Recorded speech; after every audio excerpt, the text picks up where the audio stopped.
Today we talk Leonard Lake and Charles Ng, two former Marines turned collectors of women in their Operation Miranda, a sex slave bunker built for an imagined nuclear end times. Were they just a lone duo of survivalists with degenerate dreams, or part of a twisted network? Could they have learned these skills or developed these ideas through war? Was the war brought home? I need to explain. What I want is an off-the-shelf sex partner. I want to be able to use a woman whenever and however I want. And when I'm tired or bored or not interested, I simply want to put her away, lock her up in a little room, get her out of my sight, out of my life. It's a slave. There's no way around it. We're so often force-fed the lone wolf narrative, yet on this occasion we're left with the revised duo of wolves narrative. An amateur noticer of patterns should pick up on a horde of hints to the alternative as we go through this story. Starting off, we begin with Leonard Lake. He was born 1945 in San Francisco. His parents split early. He was shipped off to his strict grandma. There were incest rumors with his sisters, and there was reports of his grandma even encouraging such behavior with the photographing of his sisters nude, talk of animal torture, killing mice by dissolving them. You could see this as foreshadowing for what would later become of Leonard Lake and his dynamic and his sidekick Charles Ng. Just much like he would get rid of corpses later. He joined the Marines in 1964, 2 tours of duty during the Vietnam War as a radar electronics technician. Later, he had what was called a delusional breakdown in Da Nang. He received psychotherapy and then a medical discharge in 1971. Obviously, we should take a moment to know all of this. For those familiar with the Program to Kill thesis, this strikes quite a chord. His time in the Vietnam War. 2 tours is obviously significant. This is when Operation Phoenix was a go, and this is where much of the thesis for the serial killers of today, the Program to Kill idea, comes from. It's born from here, or sprouts out from here. Obviously, the delusional breakdown, the psychotherapy, these are all things, notes to be made here.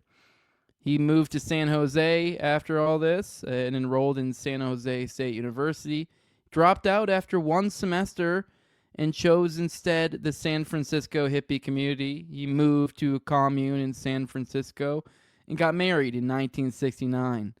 That ended when his wife became uncomfortable after learning of him being involved with amateur porn, producing and starring, usually involving bondage or sadomasochism. For the next 8 years, Lake lived at the Greenfield Ranch, which was a 5,600-acre settlement near Calpala, which is north of Ukiah. In 1975, he found another wife who this time was comfortable with his proclivities and also down to be involved. This was Clairlyn Balaz, nicknamed Cricket. Early signs of his dark vision appeared with a bunker on the settlement grounds here being in the early formation of it until the owner there put a stop to it. Now there's another individual here, Leonard's shadow, if you will. This is Charles Ng, Hong Kong born in 1960. He was reportedly abused by his father. He was arrested for shoplifting at 15, and at this time his father insisted he go off to boarding school and went to the Bentham Grammar School in North Yorkshire, England. He was kicked out for stealing. He later moves to the U.S. on a student visa in 1978 and studies biology at the College of Notre Dame in Belmont, California. He also drops out very quickly after 1 semester. Soon after, he was involved in a hit and run, and to avoid a prosecution, he enlisted in the Marine Corps. He fakes his documentation to be able to join at 18. This is in 1979. He was later arrested by military police for trying to steal automatic weapons from the Kaneohe Bay Base Armory. Hold up a moment. That sounds a whole lot like asset behavior to me. If you've been following my show for any period of time, this is these sorts of operations of stealing of weapons from military bases is a common hallmark you see in these sorts of operations. Odd behavior for any old military member just to be stealing automatic weapons. He escapes his court-martial and he makes his way to North California. Now, how this duo met is through a 1981 Survivalist ad in a magazine. Two broken Marines plotting apocalypse bunkers. Is this chance, or is this convergence of groomed operatives? Of note here is that this is of how other hidden networks converse. One freaking example I like to bring up on my show is the examples in The Eye of the Chicken Hawk of how child trafficking networks would utilize ads in backs of magazines. For example, here is one that we are looking at right now. This is Brother Paul's Ecumenical Missions. Now, what this was Brothers Paul's Mission. It was a tax-exempt youth charity. It received donations in mail from sponsors who paid to receive child pornography and in some cases visited the boys on site. This was a pay-to-access brothel disguised as a camp. You can see the ad here, and as they say, symbolism will be their downfall. I think kind of what I'm alluding to here is the concept of occulting things, hiding things, how symbols, how they can be revealed. And here's kind of a more plain example, or two plain examples of such. Also, interestingly, worth noting here is that another this is ironic, but likely unrelated. Who knows? Maybe there is a relationship here. One of the victims that we will that inevitably will come up here, because spoiler alert, these are some serial killers. Is one of the people they killed was the victim themselves placed a personal ad in the local newspaper offering to give straight men head, and it was reportedly Charles Ng who showed up and answered the ad and killed the one who placed it. There was another person in the house who placed him there. Odd story, but another person responding to an ad, so figured, hey, odd irony here. Now remember, Ng had just escaped from a military prison, and from here he stayed at a motel Lake was now managing. This was after they met up. He was eventually moved into a house along with Leonard and his wife. In April 1982, the police arrested Lake and Ng on weapons charges. Ng was sent back to Fort Leavenworth for his earlier misdeeds. Lake jumped bail and started using aliases and disguises as one on the lam does. In July 1984, Ng rejoined Lake and his wife after refinishing his sentence and being dishonorably discharged. In Nig's absence, Lake moved to a cabin near Wilseyville owned by his in-laws. Next to the cabin, he built his dream dungeon, a concrete bunker with one-way mirrors, restraints, torture tools stocked for M-ladies. These are sex slaves to repopulate the post-nuke. At that time, Lake and Ng began kidnapping and murdering men, women, and children. Also, somewhere in there, Leonard murdered his brother and started cashing his disability checks. These atrocities became known as the Miranda Murders after a character in The Collector, the book that inspired Lake. The official narrative goes, Lake and Ng killed the men and infants immediately, but subjected women to a period of enslavement, rape, and torture before killing them. In the end, there were at least 11 confirmed murders, but clearly more. Tapes seem eerily detached, performative cruelty, kind of much like Vietnam military interrogators gone rogue, very much giving off MK Ultra vibes. Let's take a moment to look at some of the excerpts from these very tapes. If it ever arises again, if there's any circumstance whatsoever that leads me to think that you're even attempting to make noise, it's immaterial as to whether I hear you or anyone else hears you. You'll be whipped very severely. And tell me you understand. I understand. I'm having a little war within myself between what I want to do and what we might call the decent thing to do. And for the moment, the decent thing to do is winning. So, rest. Your baby is going to be taken away. Excuse me. I'm going to be taken away. There's a family down in Fresno that doesn't have a baby. You're not taking my baby. And the baby's dead, right? I mean, they got one now. That's my baby. Brenda, you have a... Her baby is sound asleep, like a rock. We don't like you. Would you like me to put it in writing? It's done. Just stick to whatever we tell you. I'm going to pass out into the night or something.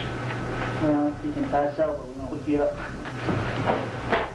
Brenda, I have a lot of animosity against you, and I would just as soon start you out with a nice firm whipping right now to make you believe how serious we are. All right, continuing on June 2nd, 1985, Ng was caught shoplifting a vise from a hardware store in South San Francisco. Officers noticed that Lake bore no resemblance to the photo on his driver's license, which carried the name of Robin Scott Stapley, a San Diego man reported missing by his family several weeks earlier. Lake was arrested after a gun with a silencer was found in his trunk of his 1980 Honda Prelude.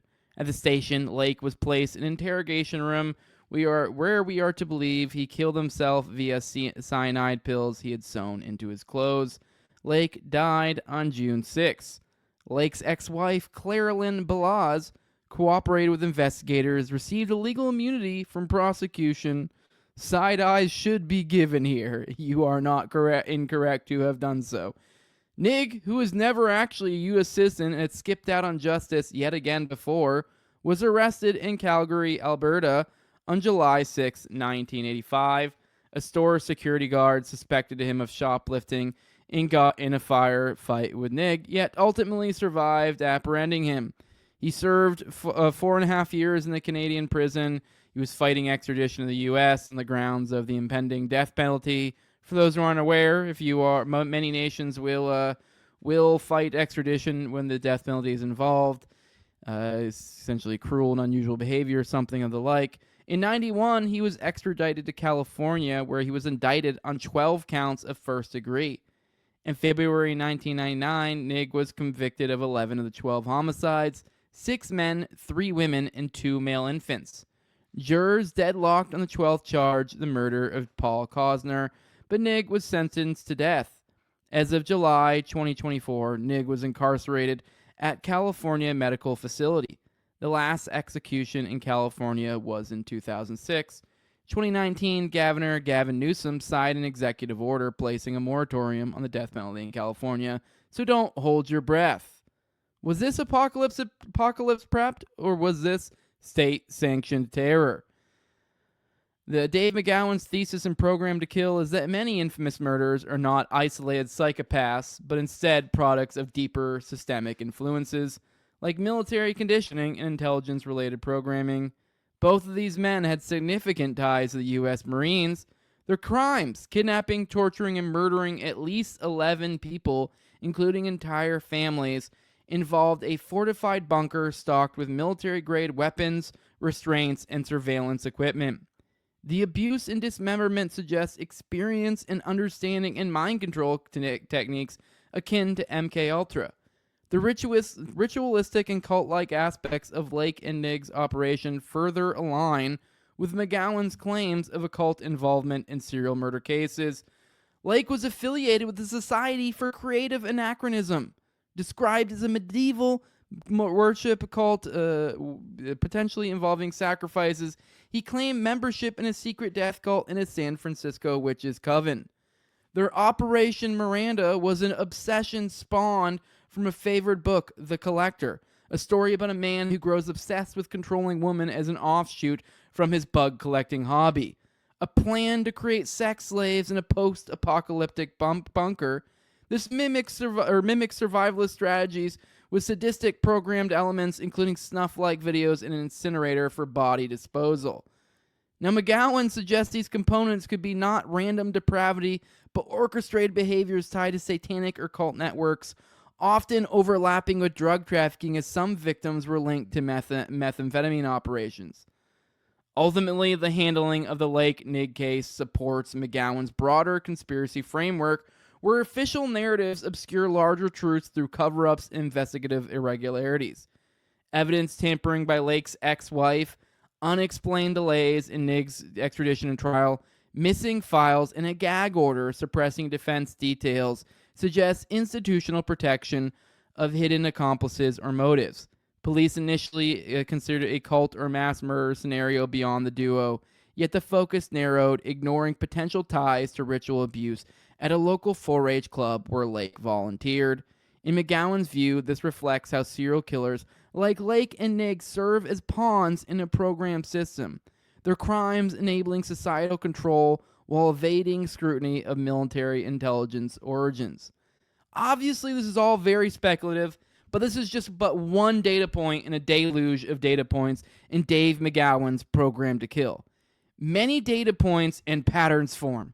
One thing's from sure, from Marine misfits to architects of the Miranda murders, Lake and Ng embody McGowan's warning. Killers of symptoms of a programmed society. Monsters on marionettes. I hope you enjoyed this dive. Let me know what other stories you'd like from Programmed to Kill that you'd like to see me cover. I think I might start doing little short dives in many of these similar such stories. So I hope you got a lot of it. Oh, wow, this went a lot quicker than I thought. But yeah, I hope you guys enjoyed this. I'll try to make it last a little bit longer. Once again, this is the second one, so I'm still getting into the hang of it. Yeah, I hope you guys like it. Make sure to leave a like, share, subscribe, comment, leave a 5-star review on iTunes or Spotify. You can follow this show on Twitter as well at TowerGangJose. If you want to support the show in the best way you can, do that over at patreon.com/NoWayJose2020. The QR code's up here if you'd like to use that. You can support me there at the lowest level of $2.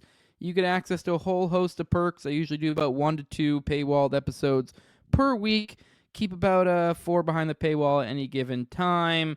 You also get access to an ad-free RSS feed. You get access to the Telegram. You get access to the pre-show, post-show, and access to the video calls of me and Austin's weekly live call-in show, Already Dead, which is on Tuesdays at 9:30 p.m. Eastern.